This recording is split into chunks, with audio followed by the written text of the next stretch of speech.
La réalité de l'islam, on vous la cache, on m'interdit de vous la dire, parce que l'islam n'est pas une religion comme le christianisme, ça n'a rien à voir. L'islam est une religion de la loi, l'islam est un droit religieux. Et donc, ce droit religieux prend l'homme depuis le berceau jusqu'à la tombe et dans tous les aspects de sa vie. Que ce soit pour aller aux toilettes, comment faire pour aller aux toilettes, comment faire pour conclure un contrat, comment faire pour faire la prière. Et ça, le chrétien ne peut pas le comprendre. C'est ça la loi islamique. Le chrétien, quand il fait la prière, il est là dans son lit. Oh Seigneur, faites que je réussisse mon examen. Au nom du Père, ah, peut-être il fait le signe de la croix, mais quand il fait froid, il a les mains en dessous de la couverture. Mais pas pour le musulman. Le musulman doit se lever, le musulman doit se laver, le musulman doit prendre un tapis de prière. Le musulman ne fait pas la prière n'importe comment, n'importe quand, n'importe où. Et c'est ça la différence. Il ne jeûne pas quand ça lui plaît, il ne fait pas le pèlerinage à la Mecque quand ça lui sied. Non, non, non. Tout comportement obéit à une règle, et toute règle est une règle de comportement.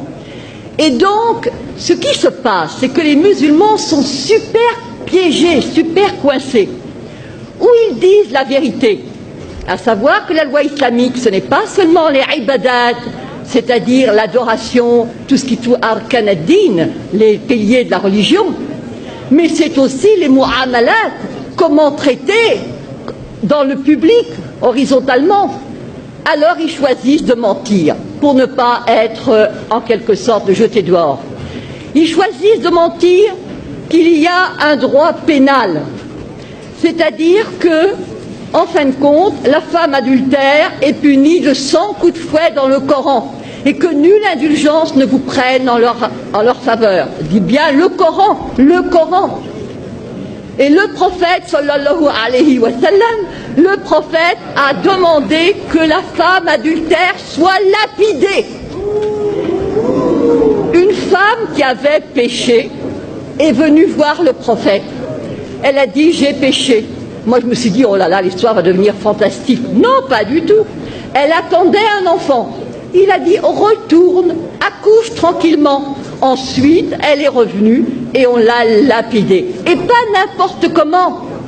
Avec des pierres pas trop grosses, elle serait tuée d'un seul coup. Non, des pierres de grosseur moyenne. La même chose quand on va aux toilettes, pas des pierres coupantes pour se couper l'anus, bien sûr que non.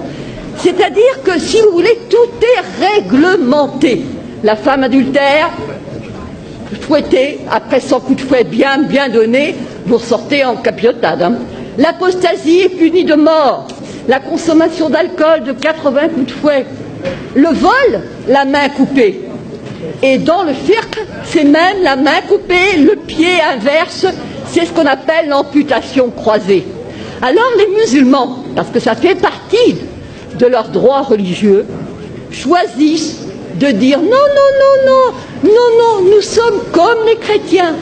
C'est pareil, les fils d'Abraham, patati, patata. Alors on les acclame. Je leur dis liberté. Oui, oui, oui, oui, liberté. Je leur pose la question.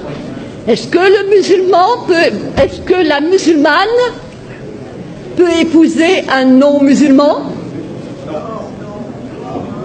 Est-ce que le musulman peut se convertir à une autre religion? Est-ce que le musulman peut être athée? Est-ce que le musulman peut être homosexuel? Est-ce que le musulman peut même être célibataire? Car le célibataire est de la pire espèce. Et oui. Est-ce que, pas de monachisme en islam? Alors je ne vous dis pas les curés, les moines, enfin les curés on ne sait pas, mais les moines en tout cas, ils passeraient un mauvais quart d'heure. Et la religion catholique, c'est l'horreur, l'abomination. Ils disent trois, c'est considéré comme un trithéisme, donc ils seraient zigouillés. Et quant à la messe, alors là, la messe, le pain est transformé en corps du Christ, mais c'est de l'anthropophagie pour eux. Et boire du vin. C'est-à-dire que tout est quelque chose, horreur, horreur, horreur. ce sont des mushrikoun, des associateurs, et c'est najas. Najas, c'est-à-dire impureté, saleté, cochonnerie. Alors, liberté, laissez-moi rire, il n'y en a pas. Mais alors, puisque de toute façon, le musulman obéit à des règles, il est encerclé, emprisonné, on ne peut pas faire n'importe quoi, on entre dans les toilettes du pied gauche, on mange de la main droite, on ne mange pas n'importe quoi, on ne mange pas n'importe comment. C'est le rôle des fatwas qui vous dit, s'il vous plaît, comment on fait? Et alors évidemment, on vous répond. Alors évidemment, avec l'Internet, ça devient n'importe qui, n'importe quel con peut répondre, mais non, etc. Ça, c'est un changement. L'égalité. Mais bien sûr que nous avons l'égalité. L'égalité entre qui? Entre les musulmans. Al-Muslim, Akhul Muslim. Le musulman est le frère du musulman, pas le frère du non-musulman. Absolument pas. Absolument pas. Ne prenez pas les juifs et les chrétiens comme alliés. Et enfin, nous avons... Alors là c'est vraiment le must. Vous prenez la sourate 5, Al-Ma'ida, la table servie. Al-Yahoud. Les Juifs disent la main de Dieu est fermée. Mais non, c'est la leur qui est fermée. Et alors je passe, il est dit, écoutez bien ceci. Et certes, nous avons fait croître parmi eux la rébellion et la mécréance. Nous avons, alors, je dirais, et nous avons fait croître l'inimitié et la rébellion. Nous avons jeté parmi eux la haine jusqu'au jour de la résurrection. Yaoum al-Qiyamah. Vous voyez pour l'affaire d'Israël ce que ça signifie. Ensuite, il est dit, ce sont les Juifs qui allument la guerre. Ce sont les Juifs qui allument les guerres. Et c'est Dieu qui l'éteint. Et rappelez-vous, il y a eu une fatwa, il y avait eu des émeutes en banlieue, et monsieur Malek Chabel, musulman modéré, a écrit, mais il n'y a pas de guerre sainte en islam. C'est-à-dire, il a dit, en fin de compte, ce sont... il a cité de manière très habile que ce n'étaient pas les musulmans qui allument les guerres. Et tous ceux qui connaissaient le Coran ont compris. Parce que c'est sûr. Mais bien sûr que le problème... Alors, je me suis adressée au recteur de la mosquée de Paris, le charmant Dali Boubaker. Je lui ai dit, comment trouvez-vous la première sourate du Coran? Il a dit, c'est le paternoster chrétien. J'ai envie de lui dire, alors crétin, le paternoster, alors commençons. Au nom de Dieu, le clément, le miséricordieux, etc. C'est toi que nous adorons, Iyyaka na'budu wa iyyaka nasta'in, ihdina sirat al-mustaqim, donc guide-nous dans la voie droite. Et alors là commence le suspense. La voie de ceux à qui tu as accordé tes faveurs. Sirat al-ladin, voilà, an'amta alayhim. Donc c'est la voie de ceux pour lesquels tu as été généreux. Sirat, alors, Ghayr mardoubi alayhim, la voie de ceux contre qui tu n'es pas en colère. Walad dallin, et ceux qui ne sont pas égarés. Alors moi j'avais apporté un commentaire. Pardon. Vous voulez... Non. Donc j'avais apporté un commentaire et j'ai dit devant tout le monde, évidemment, là vous ne comprenez rien, mais il y a le commentaire qui explique et que tous les musulmans pieux connaissent. Alors je regarde. Quels sont ceux à qui Dieu a accordé ses faveurs? Alors je vois al-Muslimoun ou al-Anbiya, donc les musulmans, les prophètes. Quels sont ceux contre qui Dieu est en colère?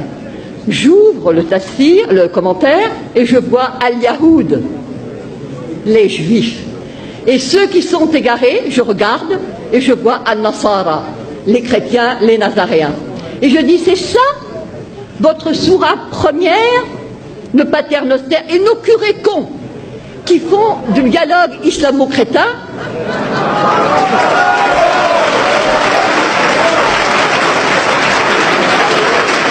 Eh bien, eux, ils croient tout ce qui est dit. On leur dit il se focalise sur la sourate Maryam. Voilà Marie qui a eu un enfant sans être mariée. Effectivement, Walam Akun Bariya, je ne suis pas une prostituée, patati patata. Alors ça plaît aux chrétiens.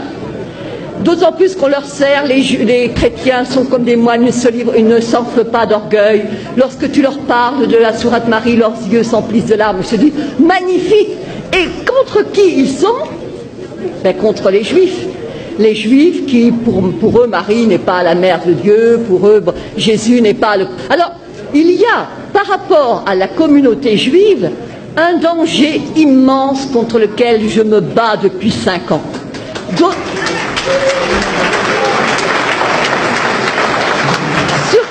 Surtout à cause du problème d'Israël. Les gens qui combattent contre les Israéliens ne sont pas des gens du XXIe siècle. Ce sont des gens qui se rappellent qu'il a été dit qu'au jour du jugement dernier, les Juifs se cacheront derrière une pierre, derrière un arbre, que la pierre elle-même et l'arbre diront, il y a un Juif derrière, tue-le. Alors comment laisser ces non-assistance à peuple en danger? Oui, bien sûr. Donc je dirais, l'islam n'est pas ce qu'on vous enseigne, l'islam n'est pas ce qu'on vous dit. L'islam est dangereux parce qu'il n'y a pas d'égalité, pas de liberté, pas de fraternité, pas de possibilité de s'en sortir.